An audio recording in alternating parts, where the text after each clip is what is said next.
Catus Maximus here. I was initially just going to do a little review video of this old Plum. What's the part number on this? It is a...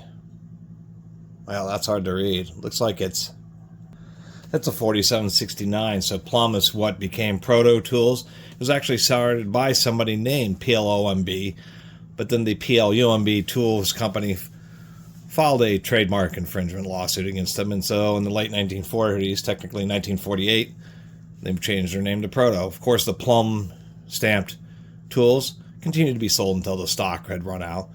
This is a nice little example, and as I was going to put it away, or actually before I was putting it away, before I went to compare it to the more modern Proto, which is also a 4769, amazing how the handles have changed for the same part number.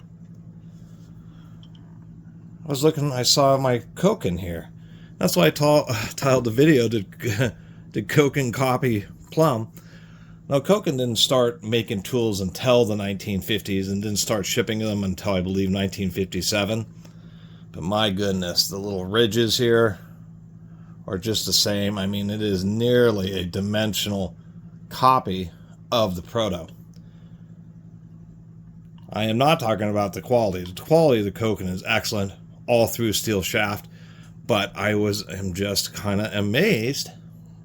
The Coken basically said, you know, that handle that Plum makes is the best, probably felt a variety of screwdriver handles and felt that that was the best shape, and then just decided to make their spinner handle that way. So it's kind of neat to see how Proto had an influence on one of the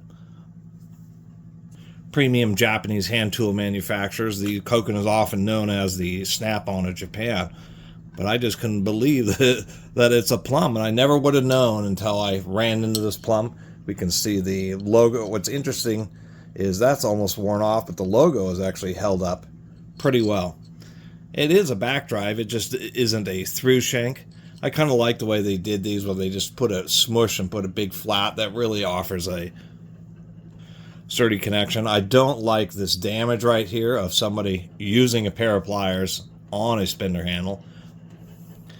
And there appears to be one other subtle difference, besides this being a full diameter shaft. I always kind of like these types of shafts here, the slightly, tapered and narrow ones on these drivers. But we can see the detent ball, not by much, but it looks like it's just a touch larger. Now, as far as the strength of the detent, I do like a strong detent, and indeed this has one of the stronger detents that I felt on a 1/4-inch driver or spinner handle, and I really like that. Many times 1/4-inch sockets do not have undercuts. This one does, but most or many do not, and they always seem to want to fall off. The modern Proto, pretty good, but more modern, not quite as good. And if we compare to the Coken here, Coken's about the same as more modern Proto. This one is, I would say, near Snap-on level of retention. So anyway, the more modern Protos do still kind of retain some of the design language of the more narrowed shaft, but indeed they did. They just decided to, change this to a square, and it looks like they also chrome plated it, but they just turned it into a rounder, kind of more bulbous handle. They did maintain that design there where they smush it. And probably because they got enough complaints of people saying this was just too small for a lot of people's hands. But anyway, I just thought that was amusing. It's pretty rare, especially for earlier tools and between brands that are really well-known high-end tool brands, that something you never would have expected. I kind of thought, when I saw this in the bin, I kind of thought, oh, that may be an old Coken. That would be really cool, because I've never seen a Coken tool in the wild. And then imagine my surprise when I saw that Plum. So, wow, this is a 75-year-old acetate spinner handle, which is pretty cool. And I don't mind the ridges as much on this. I think on the Coken I complained a little bit just because the ridges were just a bit tall. And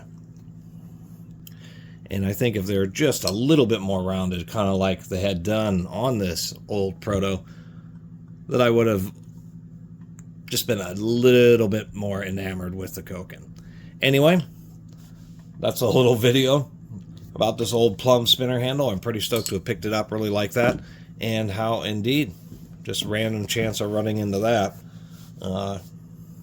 Showed how there was a unexpected design copy that you never really would have thought of unless you ran into both of these tools. Anyway, thanks for watching. See you next time.